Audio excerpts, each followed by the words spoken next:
контент жасауда тағы басқа не нәрселерге мән беру керек сіздің ойыңызша? Діни контентті жасамас бұрын, мысалға бізде деректі фильмдер түсіріліп жатады, болмаса көркем фильмдер түсіріліп жатады, зерттеу жоқ та.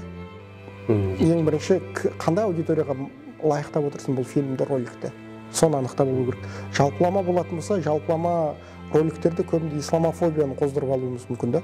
Ойбай, адам көріп отырады, я, сен бір вахабитті, немесе салафитті, немесе софыны жаман бір деструктивті ағымның бір өкілін түсіріп жатырсың, бірақ ол сыртқы сипаттар мұсылмандарға келеді ғой. Соның сыртқы сипатын көріп алып, ойбай, орамал тағатын, ойбай, сақал қойған адам жаман деген ой қалыптасып қалмау керек те адамда. Аудиторияны нақтылап алу керек. Кімге әсер еткің келеді? Нақты егер сен деструктивті сол адасып жүрген адамдарға әсер еткің келсе, сол фильм арқылы, онда ол адамдардың уайымын біл, қайғысын біл, арманын біл, сонымен сол точкалармен ұрып фильмді шығаруға болады. Ал ондай фильм түсіру үшін міндетті түрде үлкен зерттеу керек болады да. Осы нәрселер жетіспей жатады бізде көбінде. Бір контент жасау үшін зерттеу керек. Бір неге контентке бірнеше саланың мамандары жұмылдыру керек. Әлбетте, әлбетте. Өте керемет. Жалпы енді келесі сұрағымыз, журналисттің бойында жаңа айтқаныңыздай өзінің ісін білмейтін, жалпы осы діннің негізгі мағлұматтарын білмейтін адам барып жаңағыдай түрлі репортаждар жүргізіп жатады дедіңіз.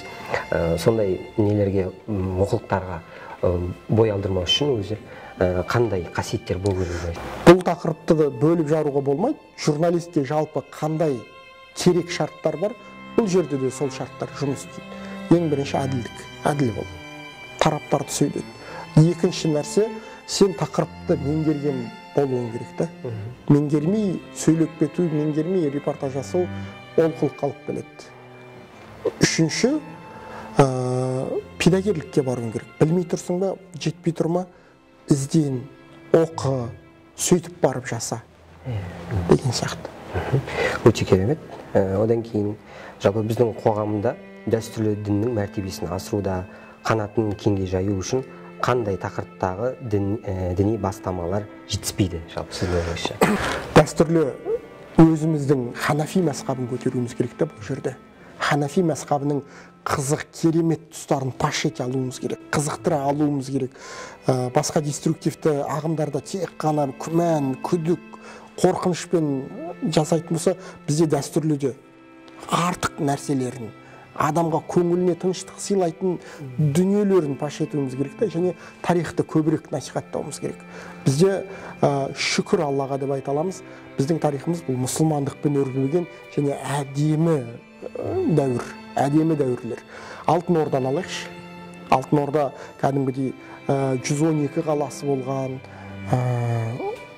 ғажап системалар болған, соны көрсетсек, мысалға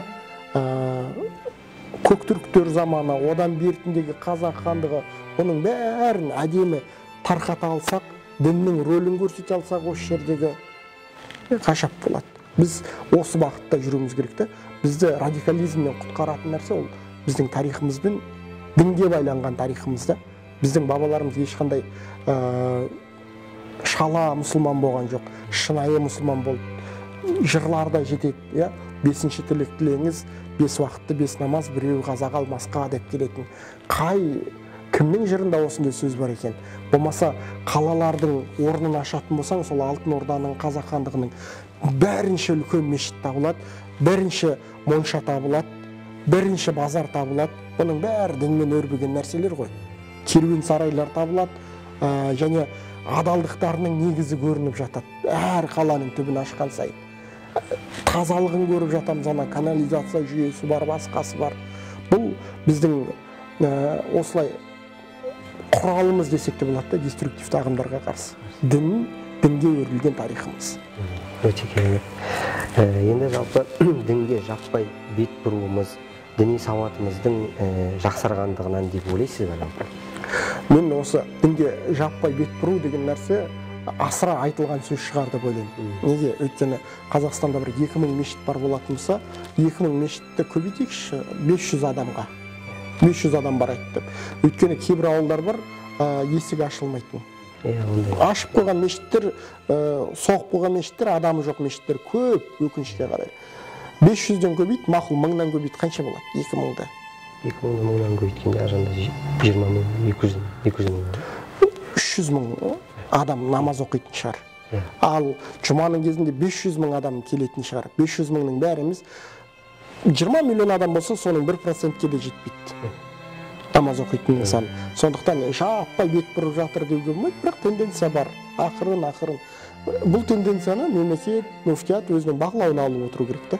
Өйткені ойбай дінге жолама, салафит болып кетесің, вахабит болып кетесің, суфист болып кетесің, басқа болып кетесің деп қорқыта бергеннен гөрі дұрыс бағыт, дұрыс жол, мынаны оқыма деген сияқты қадағалау, бақылау керек та аудиторияны. Дұрыс айтасыз. Енді деструктивті діни ағым өкілі ақпарат саласында қаншалықты жалпы белсенді деп ойлайсыз қазіргі таңда? Қазір олардың көпшілігі әлеуметтік желіде отыр десек те болады. Әлеуметтік желінің бір жаманы ұстай алмайсың оны. Бұрын кітап тарататын болса, халықтың ортасына кіріп кетіп уағыз жүргізетін болса, қазір Инстаграмын ашып алады, сонда ұрып отыра береді. Телеграм каналдар бар, біздің мемлекетке бағана бермейтін. Кіретті, өзіне керекті уағыздарын тыңдай береді деген сияқты. Қиын ахуал. Бірақ мұндай кезде не істейсің? Бұрын сайттарды жауып тастаумен жағдай шешілетін. Қазір Инстаграмның бір каналын жапсаң, ол екінші канал, үшінші каналын аша береді. Бір амалы бар бұған қарсы. Олардан да мықты спикерлерді дайындауда. Бұл жағынан Құдайға шүкір муфтияттың қарымы, қабілеті күшейіп келе жатыр. Осыдан 10 жыл бұрын мықты уағызшылар болды ма? Жоқ.